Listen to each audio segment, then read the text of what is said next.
Summer has drifted away, and after the harvesting of the crops, the heavy moisture-laden skies of autumn cover the land.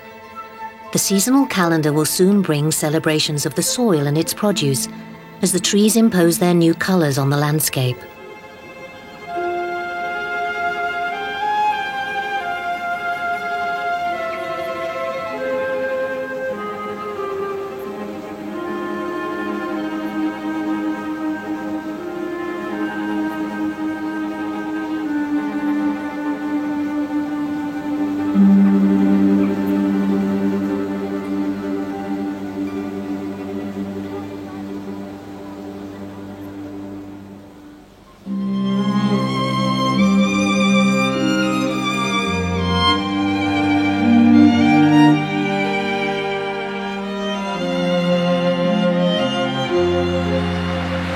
The Dorset coast of southern England.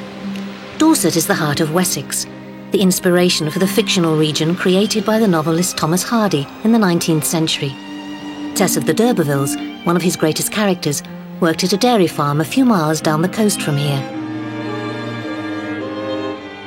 Just inland from the tiny village of Seatown, a handful of cottages and a solitary pub, lies its bigger neighbour, Chiddock.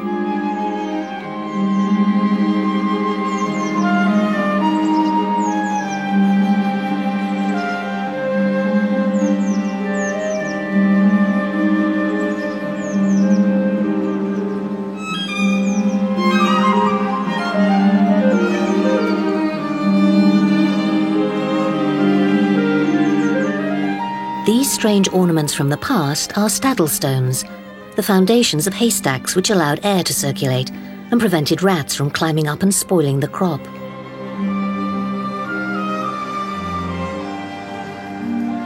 Until this century, every autumn, men in these parts would travel the countryside with mobile cider presses to crush the apples as they fell from the trees.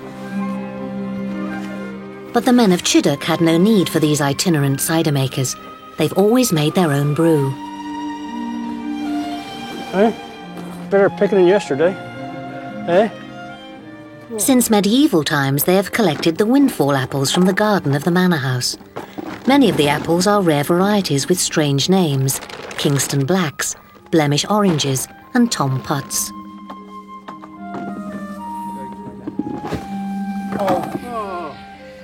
Thousands of apples are used to make the strong cider which is known throughout the West Country as scrumpy.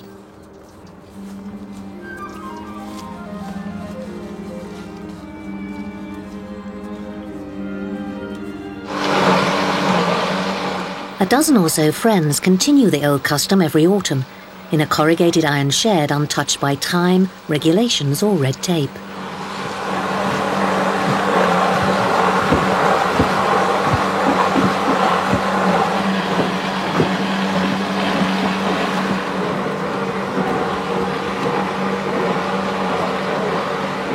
The worst of the apples are rejected by quality control, while the rest are mashed to pulp.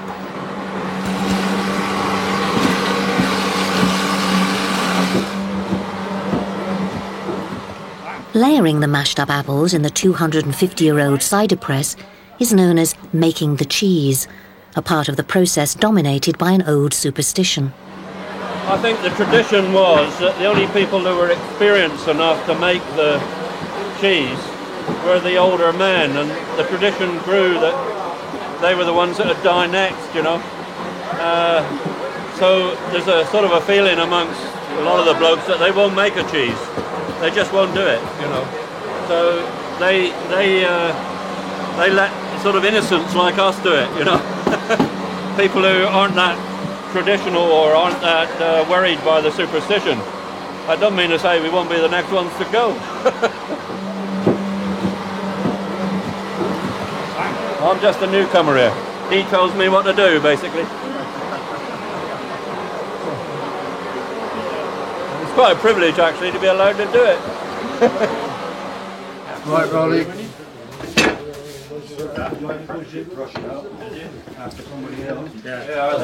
What's the cider coming out? Yeah. Still level, are we?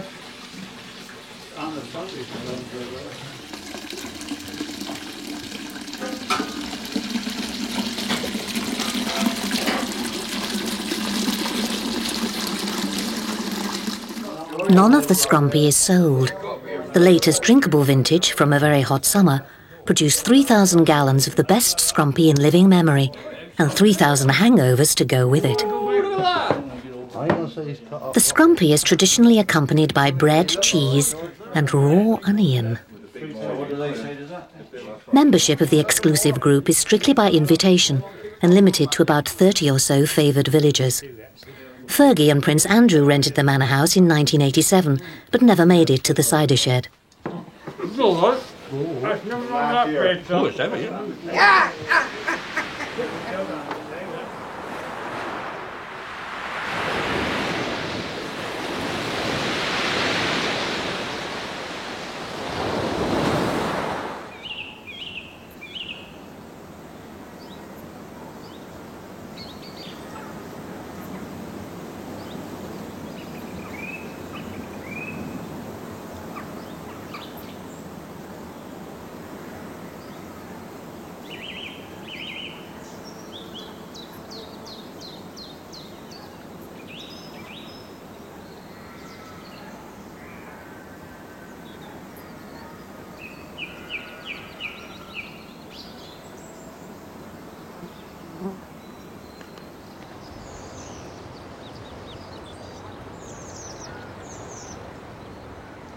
Hayden is the quietest of villages.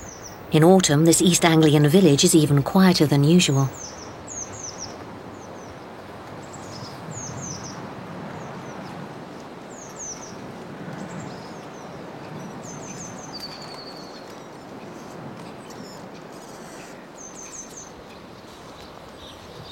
Hayden is isolated with no public transport, so whenever Florrie Wadlow goes on holiday, she always has to start with a car journey and buys her supplies from the village shop. Thanks, Joan. How are you? Yes. Oh, I see you got some nice bananas. Oh, you beat Mrs. Ashby to it. She likes the rope ones too, doesn't she? Yeah. Have you got any mint humbugs? Yes. Because I do like to have some mint humbugs when I'm driving along in the car. Yes, yes.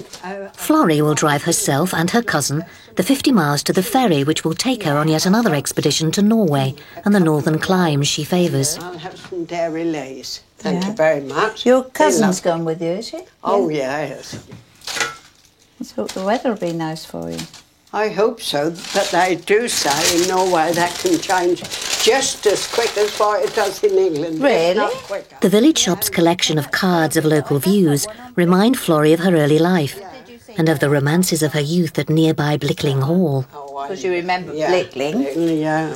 I used to work there when I was a girl, you know. Yes, yeah. Oh, yes. What, were you the cook or? Yes, Yeah. that's right. Yeah. Yeah. I did my court in there too. Florrie Wadlow's haunts of Blickling and Hayden are Old English or Anglo-Saxon names, but in Cornwall, in the far west, many place names are in the Old Cornish language. Indian Queens, though, commemorates the visit of Pocahontas to England in 1616.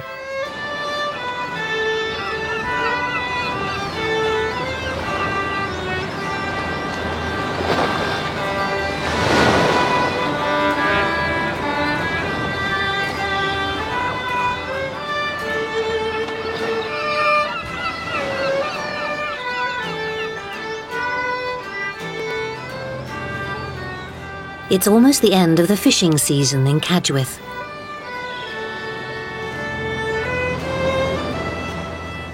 As autumn passes, the boats will go to sea less and less, until by December they'll lie on the little beach in front of the village for the rest of the winter.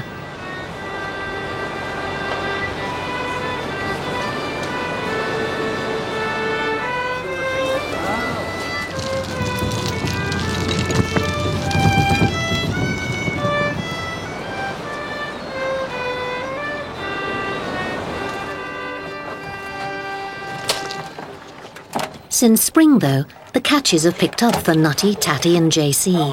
The pilchard shoals may have disappeared, but the crabs at least haven't forsaken Cornwall.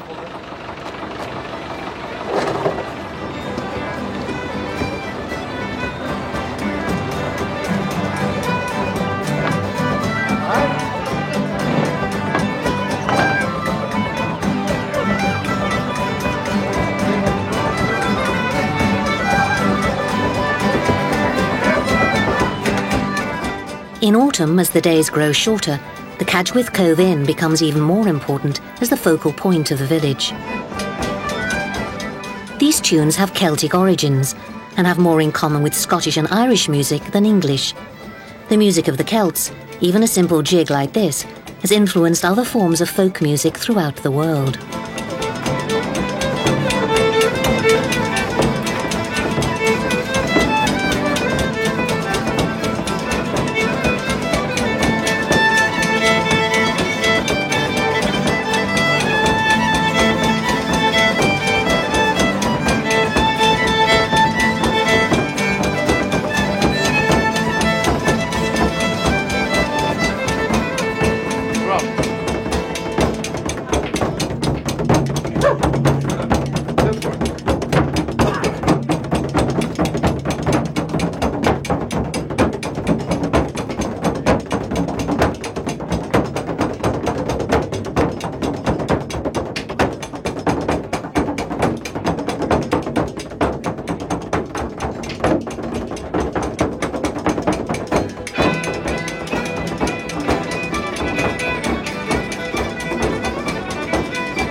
Autumn brings the Harvest Festival at Drew Stainton's Church of Holy Trinity.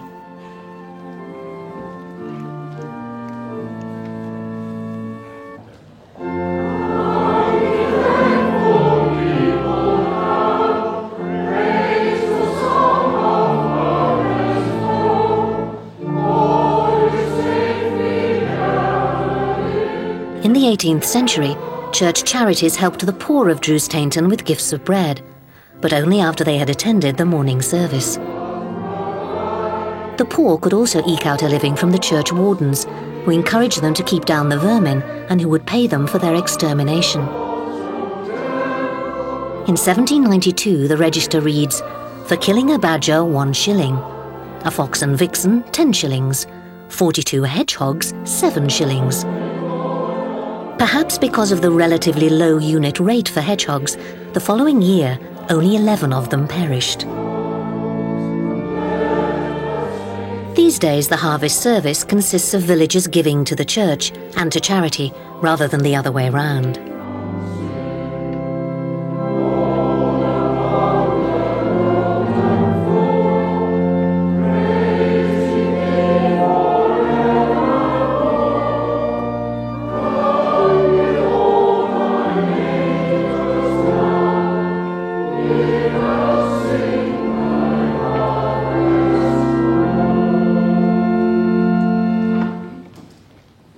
Father, we thank you once more for all your good gifts to us. We thank you for this time together. We thank you for this food and for those who have prepared it for us. In Jesus' name. Amen. In the evening, the whole village gathers together for the harvest supper.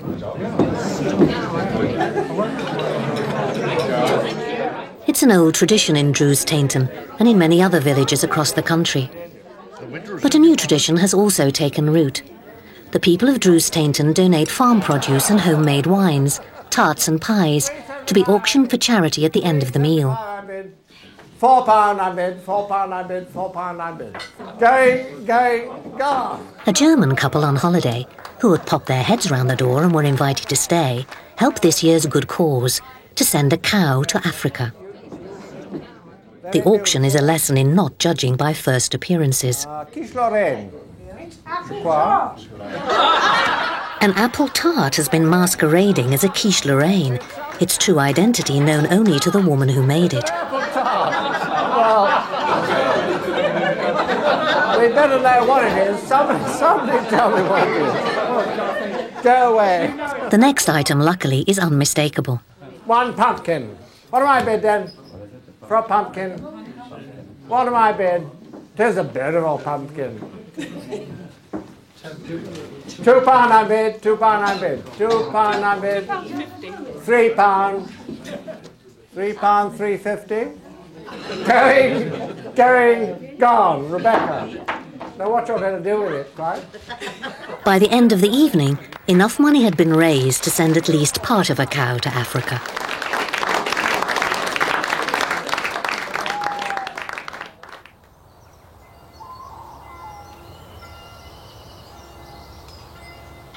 Keelan, the orphan deer, is growing up. He's now tame enough to be taken by Joy and Ron on a country walk, like a dog. So how old's the little chap now then, Joy? He's 4 months old. Yeah, you got him looking proper, mind. He's... Keelan's on solid foods now, but there's much debate about exactly what to feed him and when to change his diet. So I just hope that we're doing the right things by him, but he's putting on a lot of weight, eating a lot of hard feed. With no textbooks on rearing deer available, Joy's technique has been very much trial and error. So I was reading about fallow deer the other day, and I gathered that they wean their babes by middle of September. That's right. But we decided not to do that. Keep him a bit babyish. Yeah, keep him babyish and feed him well. He's going to come on all right. That's right. Can't fault it, really.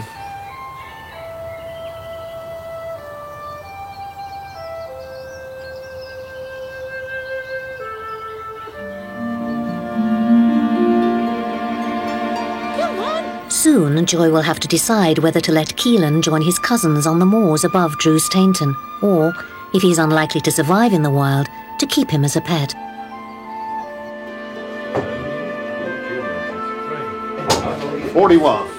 In the evening, there's a challenge match at Aunt Mabel's pub between Ron and the men who live near the village square and those of Church Gate, that part of the village which lies beyond the graveyard.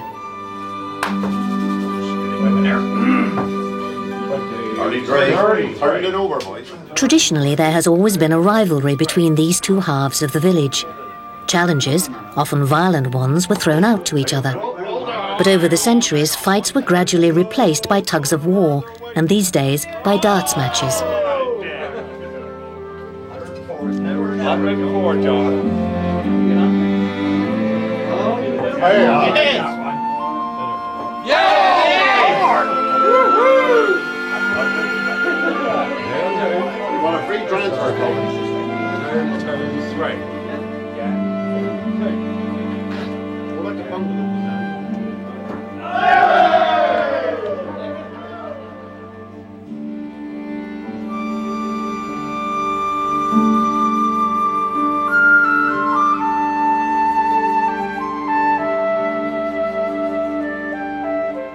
Drews Tainton lies on the edge of Dartmoor and the whole moorland landscape of Devon and Cornwall.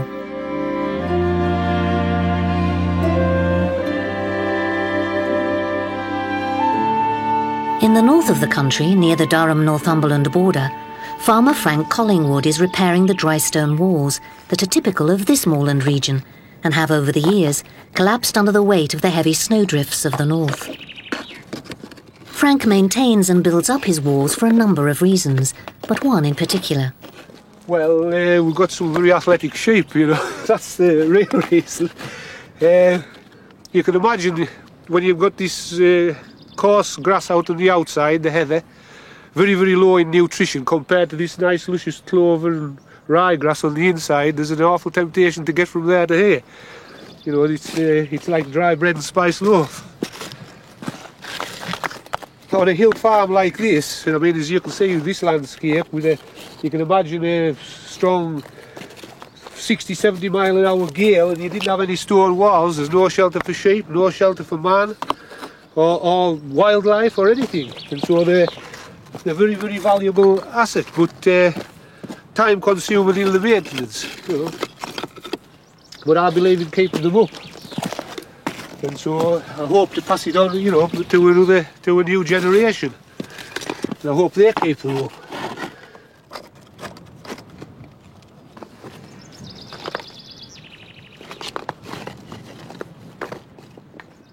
As Frank uses the quiet autumn to mend his walls, The season in Allendale, a few miles away, leaps into life with the first rehearsals for the Christmas pantomime. Sound enthusiastic, okay? Your Majesty, with a bit of enthusiasm, right? The bard of Allendale, Ruth Finn, has created a cross between Robinson Crusoe and Shakespeare's The Tempest. But the early rehearsals are more the comedy of errors. Oh, no, you won't! Oh, yes, you will! Audience participation is at the heart of the modern pantomime, a unique British tradition which reworks fairy stories with song, dance and chaos. Grand ideas! I wish Sprat the cat were here. The cast is also continuing the great pantomime tradition of forgetting their lines. All the players are from the village and the surrounding countryside, with the newly appointed vicar bravely playing Sprat the cat and Ruth bravely staving off a nervous breakdown. Including you. Please, can you try and remember your lines as well? Local volunteers also lend their help to make sure that props fall apart and music cues are regularly missed. Where's the drummer?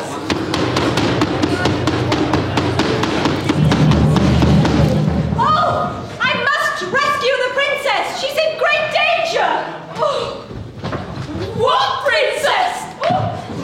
For many children, the pantomime is their first experience of the theatre. And the thing is, you've got your two sopranos, and one of them has got a higher range than the other, so you've got to find a key that suits them both. And have you managed to do that? I think so, yeah. Well, it looks like it. All right? That's what I can remember. Right, sir. Okay, ready? On three. Right. 1, 2, 3. Life on the ocean wave, a rope in the tops at sea. That's a tot of rum for you, and a tot of rum for me. When we talk of a passing ship, we exact a little fee. So that's a tot of rum for you, and another one just for me. That was terrible. Right, can we do it again? Try and remember the words, Rodney, can you? Life on the ocean wave, a toss of the rope and sea. That's a tot of rum for you. Ah, it's a tot of rum for me. I mean, we exact a little fee. That's a tot of rum for you, another tot of rum for me.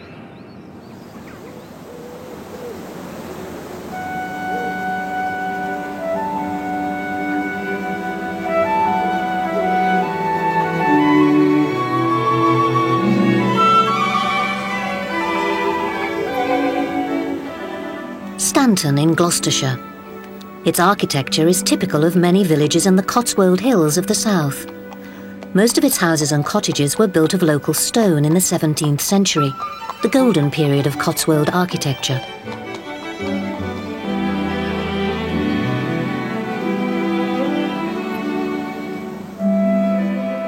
Its church dates from much earlier. St Michael's was built in about 1100, shortly after the Norman conquest.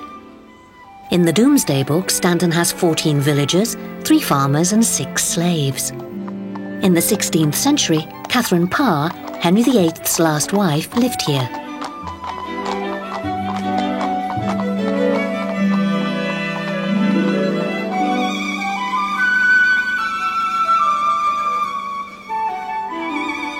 It's Guy Fawkes Night, commemorating the foiling of the Gunpowder Plot, which was to have blown up the Houses of Parliament in 1605. Hello, Emily. Hello, the guy. Penny for the guy. Right. Good. And where do I put it? Just there we go. Isn't it lovely? Ever since the plot on November the 5th, effigies of Guy Fawkes, one of the conspirators, have been made by children to be burnt on a bonfire. But first they use them to raise a bit of money for fireworks. Isn't he lovely?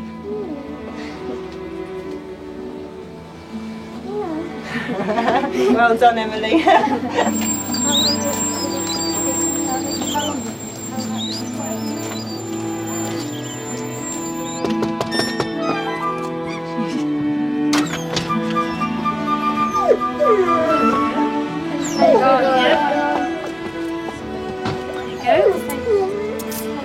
Thanks a lot. Lovely guy.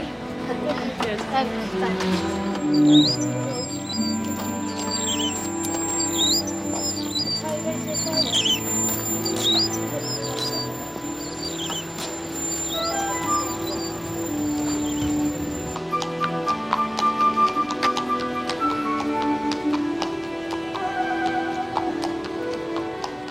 Guy Fawkes Night is often wet and usually damp, but whatever the weather brings, it rarely dampens the spirits. Come on. Oh, beauty.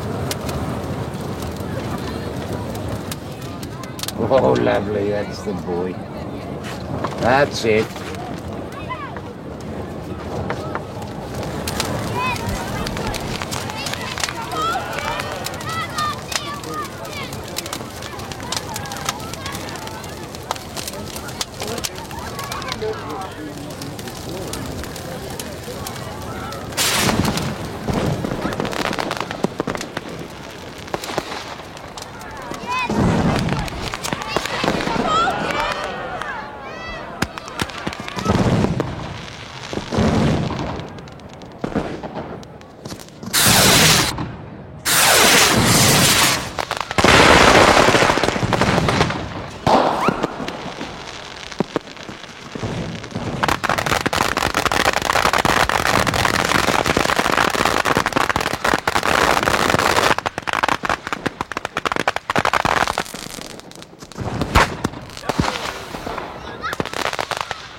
Soon after Guy Fawkes Night, autumn merges softly into winter, and in our more northern villages, the snows cover the land.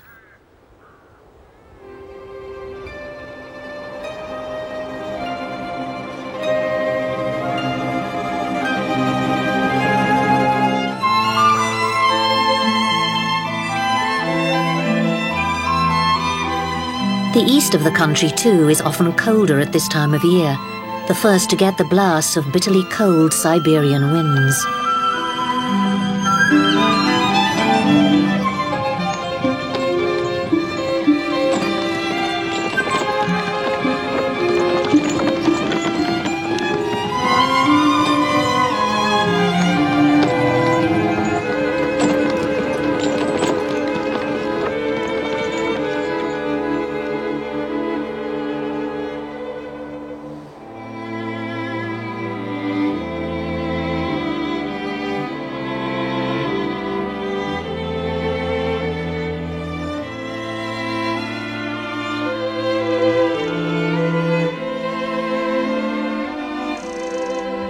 The snows have yet to come to Hinton St George in the west of the country, protected by the warm Gulf Stream of the Atlantic.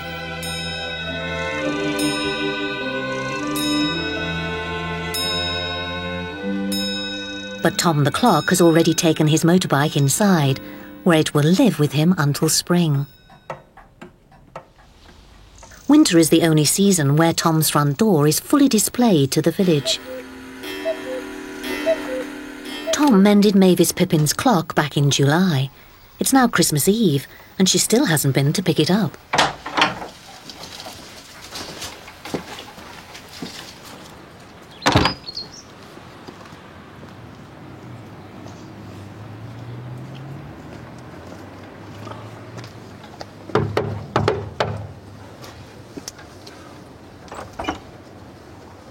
Tom. Guess what I got for you? Yeah, at last. At last, yeah. Oh, well, here she is, look.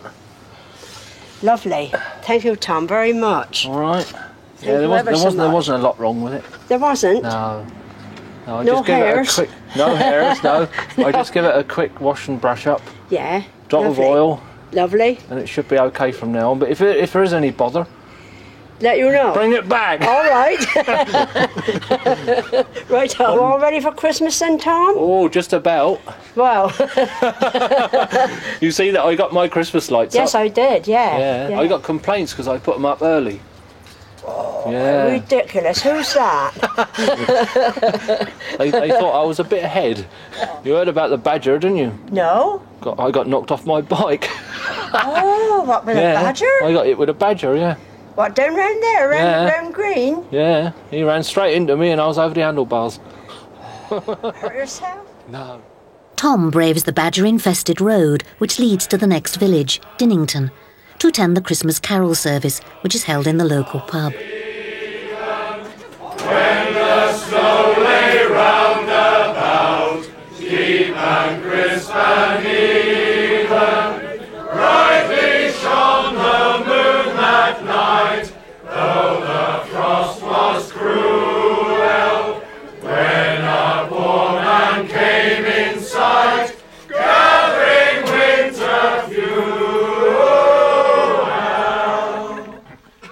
here the page can stand by me, if thou know'st its telling. Yonder peasant, who is he? Where and what is dwelling? Sahib is a goodly pence underneath the mountain, right against the forest fence, by St. Agnes Fountain. Now listen, pay attention. Pay attention. We've now got a series of virgins passing amongst you collecting money.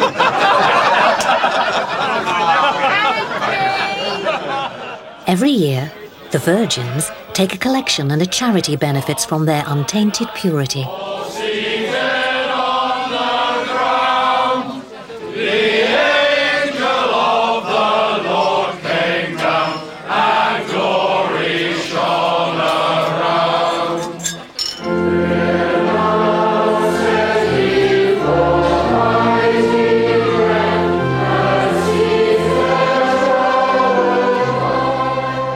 The rector of Hinton also holds a more conventional service in church, the Christingle celebration for the children of the surrounding villages.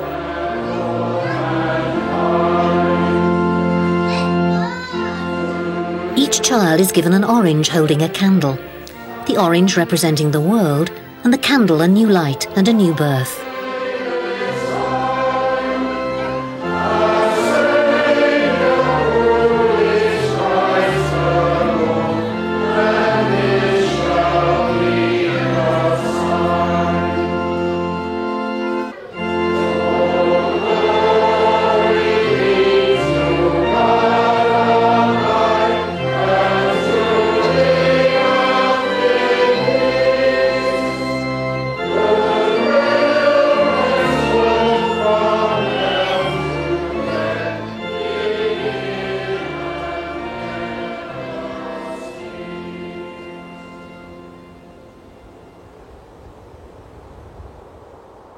In Muka, far to the north in the Yorkshire Dales, the snow as usual has come early.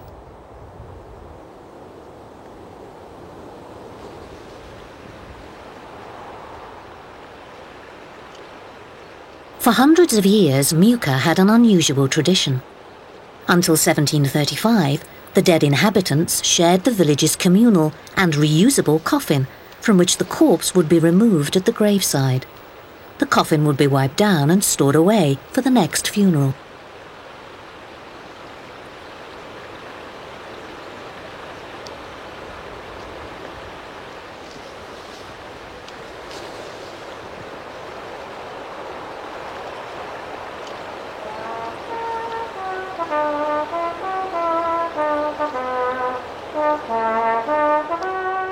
The present-day inhabitants of Muka make sure they get to band practice whatever the weather.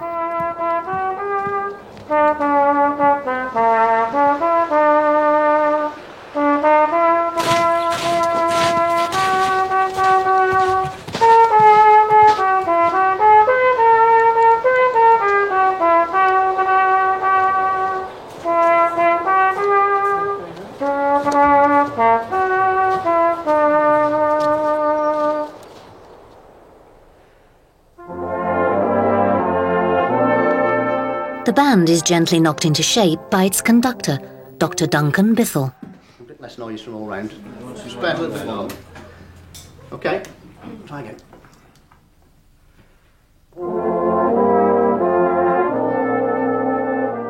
The band rehearses twice a week all winter long. for it has its reputation to maintain.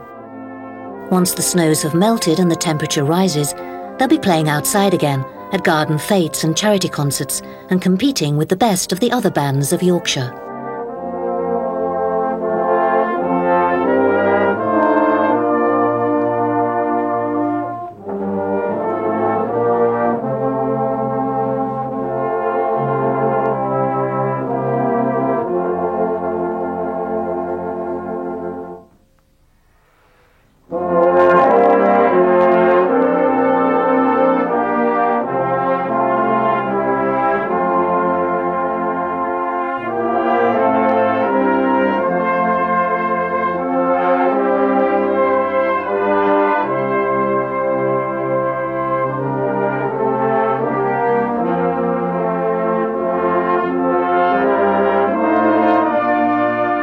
The energetic and expressive arms of Dr. Biffle will, with luck, inspire the band to win more cups and plaques when the competitions start again.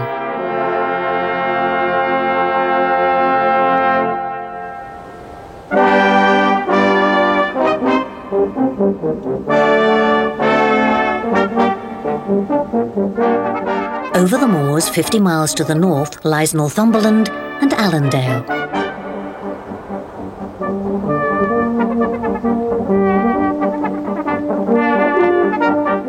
Here too, winter has come early and will go late. Sometimes the villages in this part of the country get cut off in deepest winter.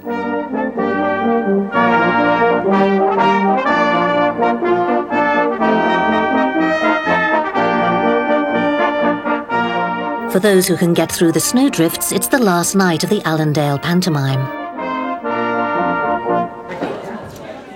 The hiccups of the rehearsal are long forgotten, although the cast have invented new ones for the performance. So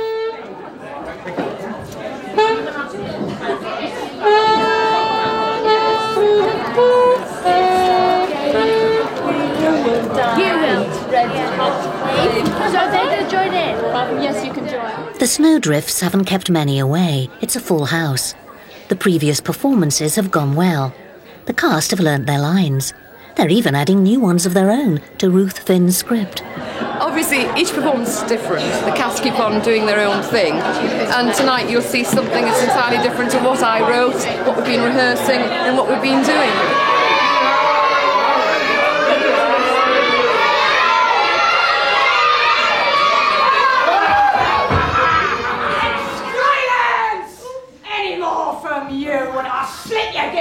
The pantomime is a great success, full of the usual complement of women dressed as men, men dressed as women, boys dressed as men, men dressed as boys, and the religious leader of the community dressed as a saxophone-playing cat.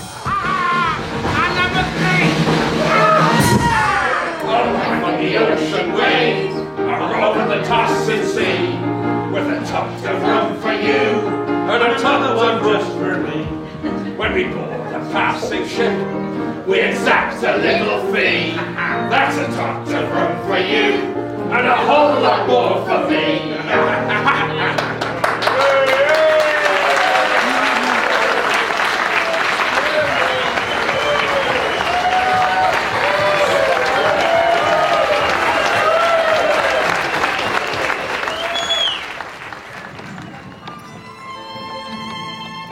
Just outside the village, David, Farmer Dodd's son-in-law, must brave the weather to feed his cattle, now using the hay harvested many months ago.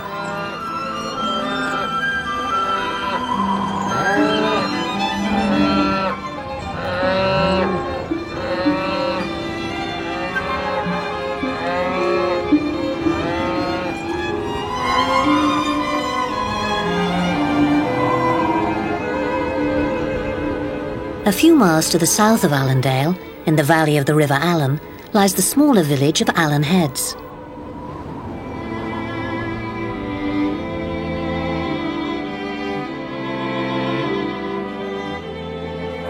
Its one pub, the Allen Heads Inn, has the greatest collection of bric-a-brac in the county, possibly the country.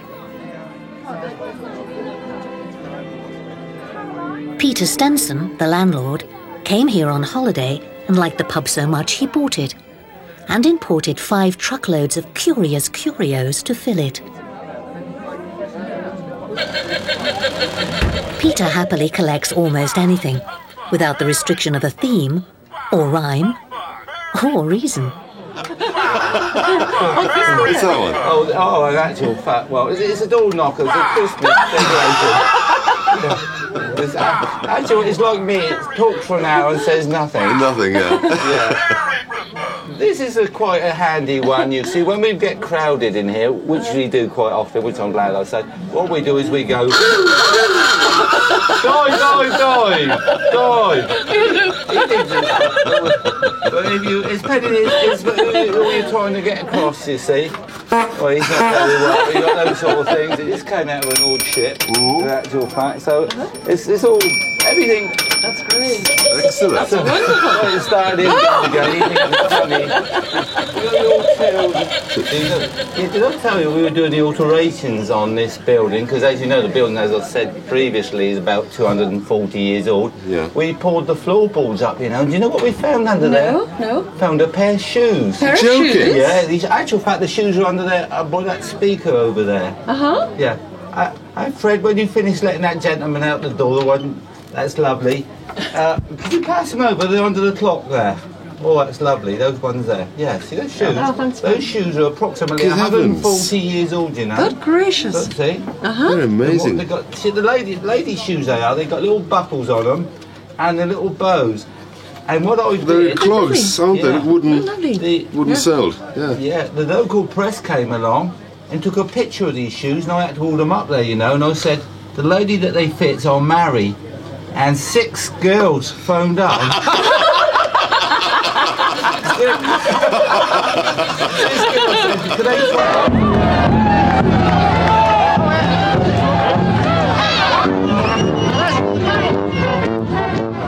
New Year's Eve.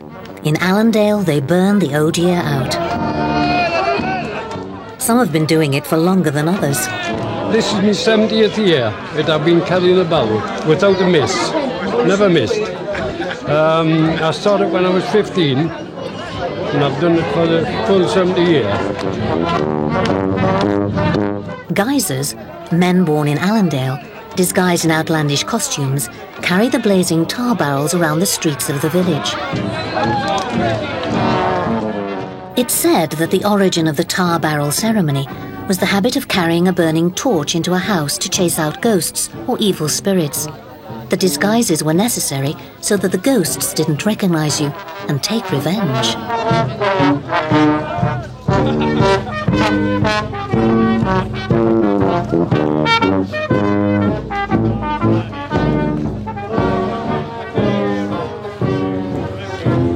We'll make the hero the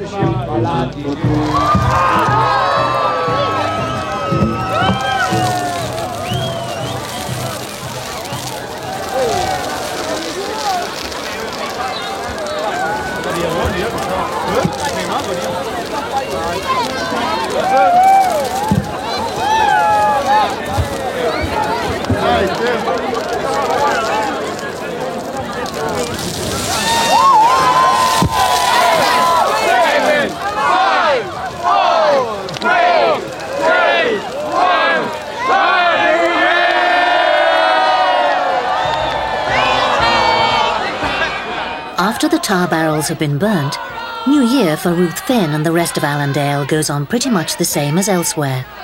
It just goes on for much longer.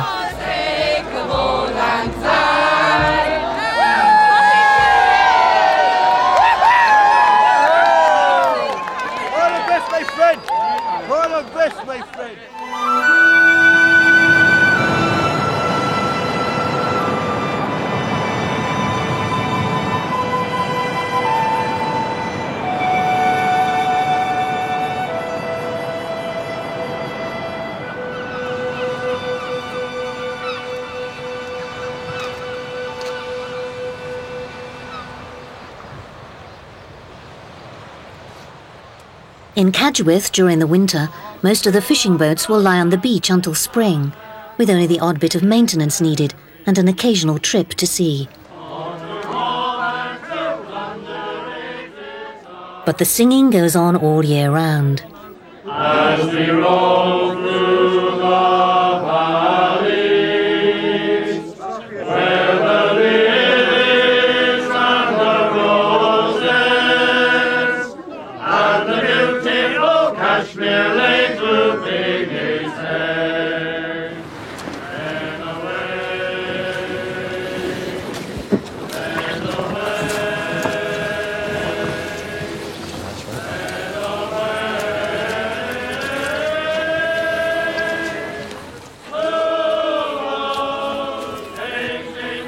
Got her a minute, I got to go in there a minute. Okay. All right, I got her. Yeah, put the wire back there. Hark, hark in the distance, their footsteps approaching. Stand, stand and deliver, it is our watch cry. As we roll through the valleys, where the lilies and the roses, and the beauty of Kashmir lay through its head. The rough seas off Cadgwith are notorious. From 1867 until the end of its life in 1963, the Cadgwith lifeboat saved a total of 388 lives from the waves which hack away at the Cornish coast. Over the centuries, there have been many shipwrecks. 25 people were saved from the Socoa, which ran onto the rocks off Cadgwith in August 1906. Also rescued were 50,000 barrels of cement, bound for the rebuilding of San Francisco after the Great Earthquake. The liberated cement was used in the rebuilding of the nearby Falmouth docks instead. Trains in yonder mountains where the rovers retreat.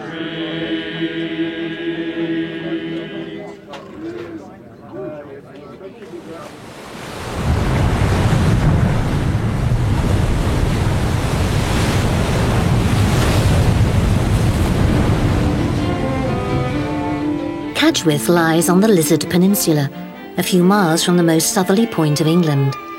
A point that doesn't go unnoticed.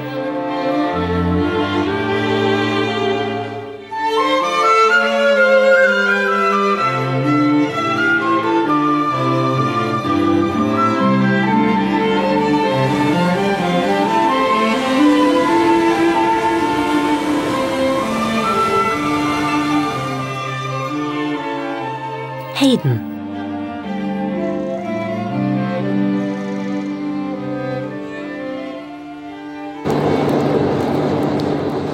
Heydon still has its own blacksmith. Jack Barber has been the village blacksmith of Heydon for 30 years.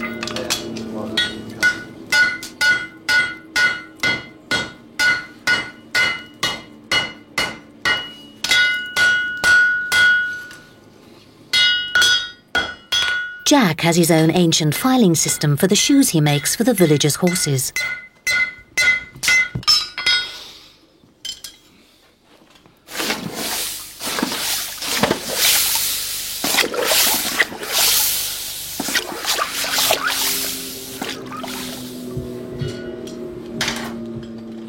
He's often interrupted by Florrie Wadlow, who pops into his forge for a chat about old times and changing times. Lost several things, Well, haven't we, yeah, really? the old type things, they're gone, haven't yeah, they? we A lot have, now, yeah. And we don't have whisk drives and things now, No? like we used I bet to. the dancers used to be on a Saturday Oh, night. I know, my goodness me. We had people far and wide That we come, did, yeah. Bushfields Hayden, used to didn't we? come in, Yeah, I know. I like the old fete once a year, I do, you know. Yes, Garden yeah. fete. That and is it's a good thing. That I bring think, all the people yeah. together, don't it? Yeah, that does. Yeah, and that's surprising, really. You only got to ask people, and they'll do things. Of course they will, yeah. But yeah. they won't always volunteer, will No, they? no, you sort of got to push a bit. Yes, yeah. That's funny, really. People are, aren't they? Absolutely. You'll soon have to, because grass has grown a bit I know. this winter, hasn't I it? know, although it's so cold, you can see it coming. As winter starts to recede, thoughts turn yet again to entry in the Best Kept Village competition. Yes. It's people's gardens, really, that worry me. Those who don't weed them. Well, we'll pop across and see Jack. Yes, he might how have some he- good ideas. He's always very smart, isn't he? Sarah Bulwer-Long and her sister-in-law, Mary Ann Shipham, set out to motivate the villagers of Heydon to improve on last year's standing in the competition and to try to engender the community spirit of Florrie's youth. Morning, ladies. How are you? We're all right. Just discussing the Best Kept Village. I know it's early in the year, but... Well, that's always a good idea, I think, to go in it, don't you? Yes. And it encourages people. It's a big effort this year, because we did win our group last year. Did we? Very good. Well, our group, yes, but now then we have to go in the final, and we didn't get in the we didn't get in the final. As Jack finds a novel use for his smithing equipment, horticultural problems dominate Florrie's life as winter fades and spring springs once again. Start cutting your grass. That grows nearly as quick as what the weeds do, don't they?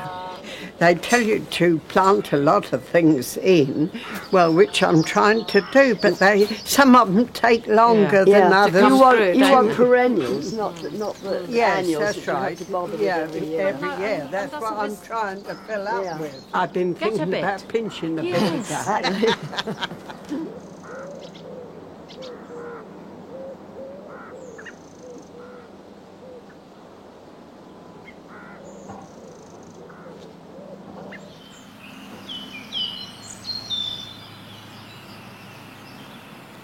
The snowdrops of winter push their way through the earth and linger a little, to be followed by the daffodils, which tell us that yet another spring has arrived.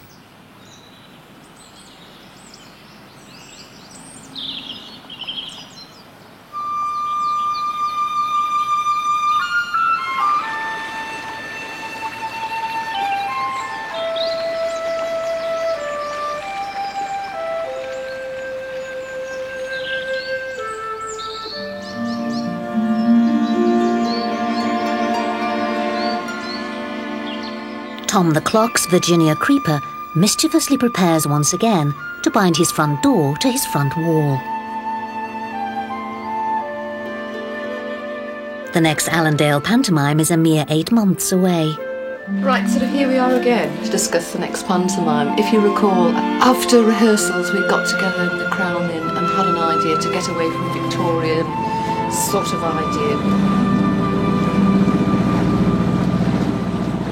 The Cadgwith fishing fleet puts out to sea once again, as crabs and lobsters scuttle for safety. But alternative occupations are still a necessary option.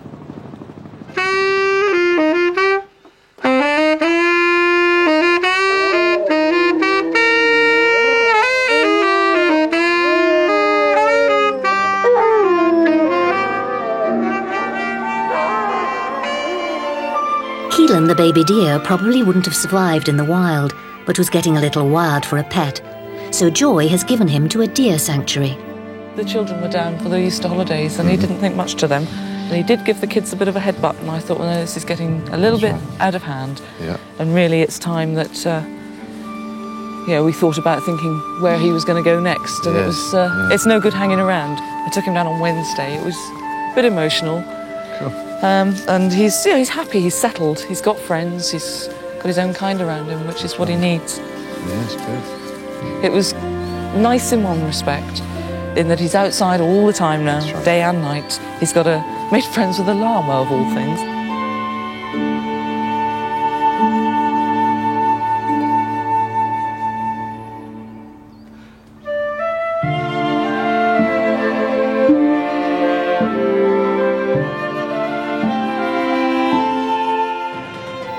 In spring, thoughts turn once again to the pleasures of the outdoors and of the great English countryside. Tom's motorbike is released once again from its living room and prepares to dodge the roaming badgers of Somerset. The English village is still with us, sometimes fighting off the 20th century and sometimes capitulating to it. But there is still enough distinctiveness, individuality, and occasional eccentricity to keep it alive for quite a while yet. Florrie Wadlow, Ruth Finn, Tom the Clock and all the rest have their counterparts in hundreds of other villages across the country.